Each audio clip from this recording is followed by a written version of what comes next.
environment that I have put up here for you, which kind of resembles the slide deck. So I have this resource group here that I've called Keep It Private. And what I have in this resource group is a VM, right? I call it my jump box. So we're going to connect to this VM to see what's in there on that virtual network. Actually, let me go back here to my slide deck. This is the design for a regular, for a full-blown workload. The actual design for our demo here, it goes like this, right? Is this one here. I have that jump box connect to the VNet, and we're going to have this service here also connect to the VNet. We're going to see how that works. I don't have a remote site to connect, right? I don't have a computer here that I can do the connection over there. Next time, perhaps on another occasion, I can show that. So this is kind of a reduced complexity of the same case, right? Everything on the same VNet. So let's see how that goes. Having some trouble here with my lights. Hope you guys can still see me. All right, let's keep going. I'm gonna get myself here. Let me see. 1 second. Get myself here a little smaller, out of the way, so you guys can see the portal better. All right, let's keep going. So again, I have my virtual machine over here, and I also have the services I want to connect to, right? I have my storage account.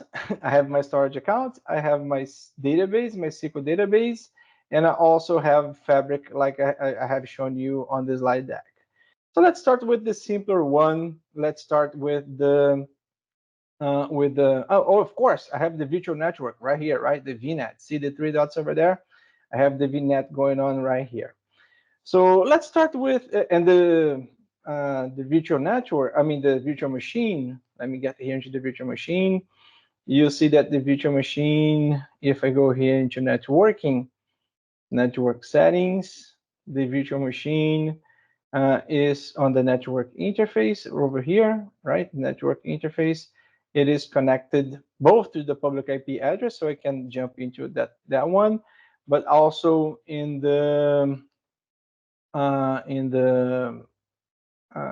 private network, right? It's also connected to the private network. IP settings. Here's my private network right there on the 10.0.0 subnet right there. Perfect. So let's go ahead and take a look on the storage account. Here's my storage account, my private storage account, SA, right? My private storage account.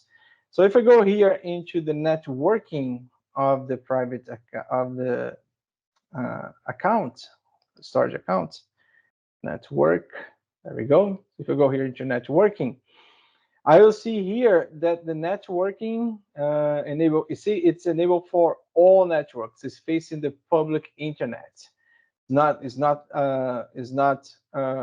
closed to the public internet, which means that if I want from my local computer here, I could go and connect to this one.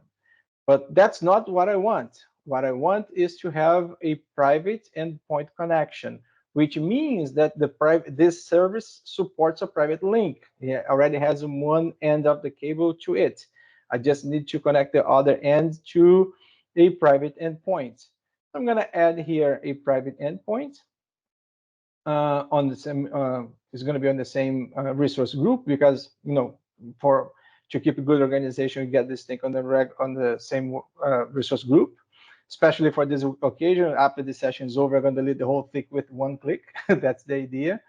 So I'm going to do this one here. My private link storage account, and connect to all the services that need to be on the same region.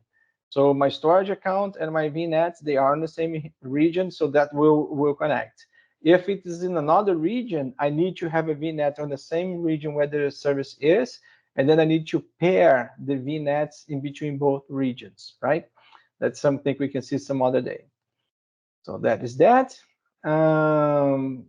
Now I need to refer to a service, right? Which service do I want to connect in there? So let's say I want to do the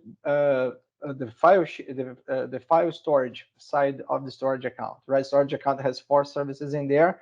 Blob is one of them. So that's I want to be able to allow applications inside that VNet to send files, right, to this storage account. And now I'm gonna choose the VNet because things here are already set up. Put it to help us out here with the time and time management. It already detects, okay, you are in this region, you are in this resource group. So in that resource group, I can see that there is a VNet there. See the keep it private networking, and there's a VNet there. And there are some others if I want to connect to other ones, but that's the one I want to connect to. And there is only one subnet, because a VNet can be split in multiple subnets. Some services will require that with the case of Fabric, which we'll see in a second. So I'm going to keep it to the default. It's the only one that I have. And I may decide to assign a particular IP address, or keep it dynamic, grab the first one available on that subnet. But once that IP is collected to that subnet, it will not change, which helps with name resolution, DNS, and all of that. Talking about DNS, I'm going to keep the DNS with the default DNS service that is in the VNet, right? Every VNet comes with the default DNS server. I'm going to keep that one to keep things easier and simpler for deployment. And I'm going to go and create not the storage account. The storage account is already there, but I'm creating a private link connecting that storage account to that VNet. So that now that storage account has 2 cables, right? One to the public internet and one to the private network, right, to the private VNet. Once this one here is deployed, I will go back to the network settings over there, and I will remove the public connection to it. And while it's doing this, let me go ahead and open the portal here to get connected to the virtual machine. So let me get to my account here. And I do have that virtual machine there, my jump box. Let's go ahead and connect. These are Microsoft Azure money that they give to us to present sessions like this for free, which is a great thing.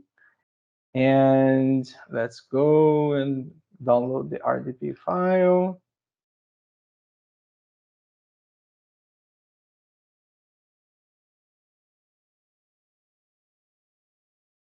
Let's open up here on the side window. Whoops, too big.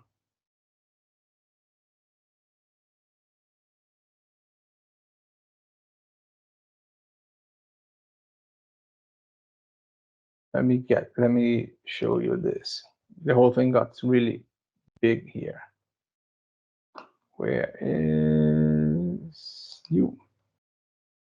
There we go. Let me grab you here. There we are. So that's the account to connect, and this is the password. See, going into the virtual machine. So this virtual machine here that I'm connecting to is connected to that VNet, right? So all the service will be visible to this virtual machine. I'm gonna let it keep processing there. Sometimes this takes a little while. While it's doing this one here for the storage account, let's do the other one for SQL Server. So let's go back here to home and going back to my resource group. And here's my SQL Server. You see, the process will be pretty much the same, right? Conceptually is the same. Sometimes the interface in the portal changes a little bit, but the process is pretty much the same. So here, I want to connect this database that I have deployed here for this demonstration. I have a database in here, and this is my server. This is my database down here, sensitive database. This is my database there. And if I want to do some query here, I believe I can do it from here. Let's see if this one goes through. Yep, it goes through. So I have here some tables, but see, I'm doing this through the public internet. I don't want this, right? I want to have it on a private setting. So select count star from sales LT customer, for instance, and this query should work. See, I have 847, and this is not how I want this to work, right? I want this to be private. So let's go back to the settings, right? Now, with SQL, the interesting thing about SQL is the networking of a database is not set on the database; it's set on the server. So I have to go to the server, which should be here somewhere. Here's my server, and usually there is a link here to get to the server. Just go back to this guy here and get to the server. And in here, I'm going to look for the network. Here's networking. And here in the network, you see public access is allowed for everybody. So I'm going to break this. I don't want this to be allowed to public internet. I wanted this to, and I'm going to save it. So at this point, if someone's tried to connect now, it will be blocked, right? Not to the public internet anymore. And I'm gonna go to, you see, the private access we have just seen through the slides and in the storage account before. I'm gonna do it through the same process, conceptual process. The connections may be a bit different, the interface here. Actually, this one looks exactly the same, which is great, but some don't. So let's go for it. Keep it private is my resource group. This one here is my private SQL on WestUS3. So what am I doing here? I'm connecting a SQL server. So see, this is a cable for SQL server. So I have the private link to a SQL server somewhere. And actually, this SQL server I'm setting up here, right? And I'm connecting the other end of the cable to the virtual network. And I'm connecting to the same subnet. So the point I want you to grab from here is this. Some services, they can connect to the VNet and to the subnet on the VNet that's already there. After this one here, I'm going to show you that require a dedicated subnet. Some services, you have to go through the documentation, a case-by-case basis, right? So you have to go over to the documentation. This one's here, just connecting like this, and it will be good to go. So let's go next. But the next one, the Fabric one, requires a dedicated subnet. So everything looks good in here. Let's go create. And it will create the endpoint like I was creating for the other one. So this deployment in here is actually doing the cable connection. Why it's doing this for SQL? Let me go back in here. So my private endpoint now is deployed for the storage account. So if I go back here to the storage account and I look for, actually this is the private endpoint. So the private endpoint is deployed. Let's go back to the storage account and we'll see on the networking of the storage account that the public one is still open. So I'm going to disable that, save. So no public access to this storage account, but the private endpoint is connected to my VNet, which means that if I go to my, I finish this. Okay. If I come in here to my remote desktop that's connected to that VNet, if I go there, open the browser. Okay, let's finish this up.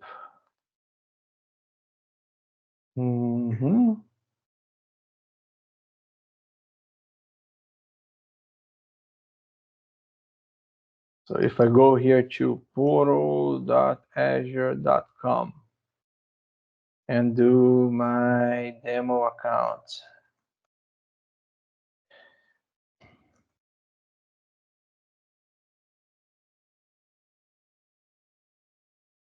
Multi-factor authentication. Ready for Zero Trust. Let's see. U98. Go. Stay signed in. Yeah, sure. Why not? Nope. All right. So if I go here to the storage account that was browsing before, right?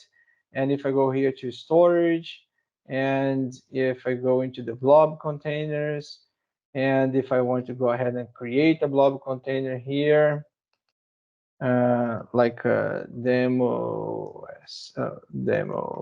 SA, oops, cannot type. Demo SA container. So if I create this guy here from the virtual machine, I'm able to create, I can see, I can upload files there. But if I go back to my local laptop here at home, right? And I try to do the same operation. If you go to storage browser and try to look into the blob containers, oh, this should be blocked somehow. Oh, there we go. See, it's not authorized because I'm doing it from the public internet and is blocked through the public internet. Only if I am into my private network from within my company, I can see the content of this one here. So that's the thing for the storage account, right? The same goes for SQL Server. So with these changes, right, we have already created the private endpoint for SQL Server. If I go back to SQL here on the server and look into the network, networking, my public access is disabled. My private access should be connected to SQL, which means that if I go to the database, where is my database? Here. If I go here to the database now and try that query again from the query editor, I got an error. See, you cannot connect it there. Network access is denied. You cannot go there. It's not facing the public internet anymore. But if I go into my computer that's running from the private network and I go into SQL, I should be able, fingers crossed, SQL database, there we go. I should be able to run, let me get this a little bigger so you guys can see. Let's see what I'm looking at. I'm looking at the database, query editor right here. And there we go, already green light there for me. And I can see the content of my database only if I am on my private setting, keeping my data communication private. See, this is the whole thing, right? Keeping the thing private.